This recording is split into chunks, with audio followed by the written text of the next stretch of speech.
السلام علیکم، میرے چینل کہانی کی دنیا میں خوش آمدید۔ آج کی کہانی کا نام ہے سلیمانی خزانہ، قسط نمبر 5۔ تو چلیے چلتے ہیں آج کی کہانی کی طرف۔ اتنے میں سن ہنری کچھ پریشان سے میرے پاس آئے اور بولے، کچھ گڈ کا بھی پتہ ہے؟ مجھے تو کہیں نظر نہیں آ رہا۔ یہ سن کر مجھے بھی فکر ہوئی اور ہم اسے ڈھونڈنے نکلے۔ دیکھتے کیا ہیں کہ دائیں طرف ایک کھیت میں گڈ اپنا سر جھکائے بیٹھا ہے، جیسے بہت تھکا ہو۔ میں نے کہا، کہیں زخمی تو نہیں؟ ہم تیز تیز قدم اٹھا کر اس کی طرف جا رہے تھے کہ ایک عجیب واقعہ ہوا۔ گڈ سے چند گز کے فاصلے پر توالا کا ایک سپاہی زمین پر پڑا ہوا تھا اور ظاہر میں مردہ معلوم تھا۔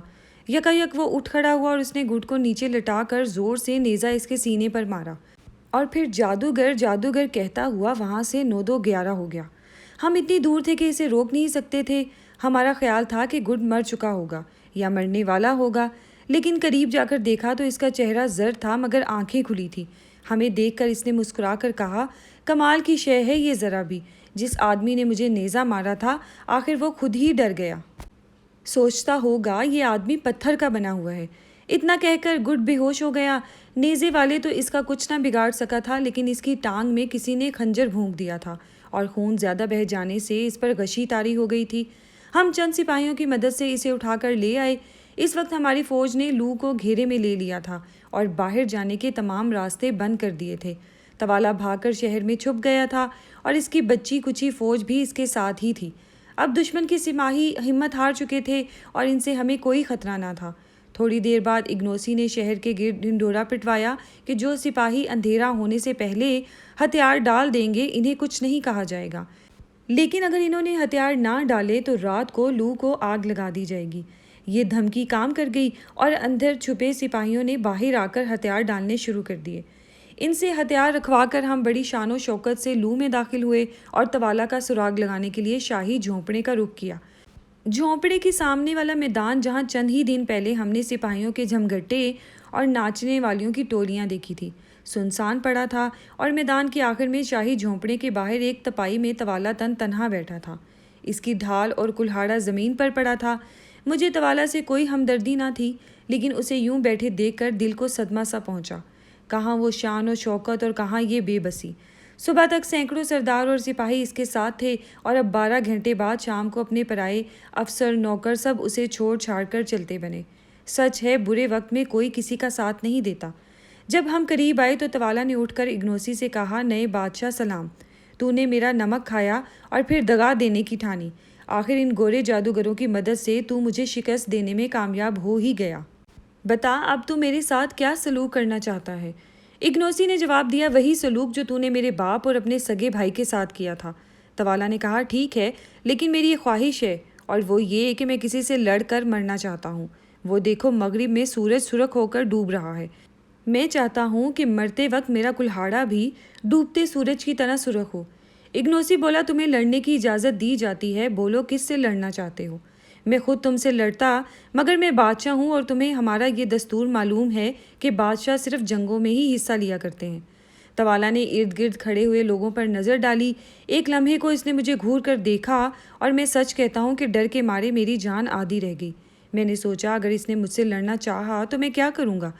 بھلا مجھ جیسا مریل انسان اس مشٹنڈے دیو کا مقابلہ کیسے کر سکتا ہے؟ اس سے لڑنا اور خودکشی کرنا ایک ہی بات تھی۔ شکر ہے اس نے مجھے نہیں چنا۔ ہمیں غور سے دیکھنے کے بعد وہ بولا، سنہرے ہاتھی، کیوں نہ میرا تیرا مقابلہ ہو جائے؟ میدان جنگ میں ہماری مٹ بھیڑ ادھوری رہ گئی تھی۔ اگنوسی نے جلدی سے کہا، نہیں، تم اور کسی سے لڑ لو۔ توالا نے کہا، اگر سنہرے ہاتھی کو ڈر لگ رہا ہے تو چلو، میں نہیں لڑتا۔ ڈر لگنے کی بات سر ہنری کو سمجھ میں آ گئی اور غصے کے مارے ان کا چہرہ لال ہو گیا۔ انہوں نے کہا، میں کسی سے نہیں ڈرتا، میں توالا سے ضرور لڑوں گا۔ اگنوسی اور میں نے انہیں بہت سمجھایا کہ آپ پہلے ہی لڑ لڑ کر تھک چکے ہیں۔ توالا پھر بھی تازہ دم ہے، لیکن سن ہنری پر گویا بھوت سوار تھا۔ انہوں نے ہماری ایک نہ سنی اور ڈھال اور کلہاڑا لے کر توالا کے سامنے جا کھڑے ہوئے۔ توالا نے زور کا کہکا لگایا اور کلہاڑا ہلا کر سر ہنری کے گرد چکر لگانے لگا۔ یکایک سن ہنری نے بڑھ کر پوری قوت سے توالا کے کلہاڑا مار کر اس کی بڑی پھرتی سے ایک طرف جھک کر گرا دیا۔ سر ہنری وار خالی جانے کی وجہ سے گرتے گرتے بچے، اور وہ سنبھلنے کی کوشش ہی کر رہے تھے کہ توالا نے کلہاڑا گھما کر ان کو مارا۔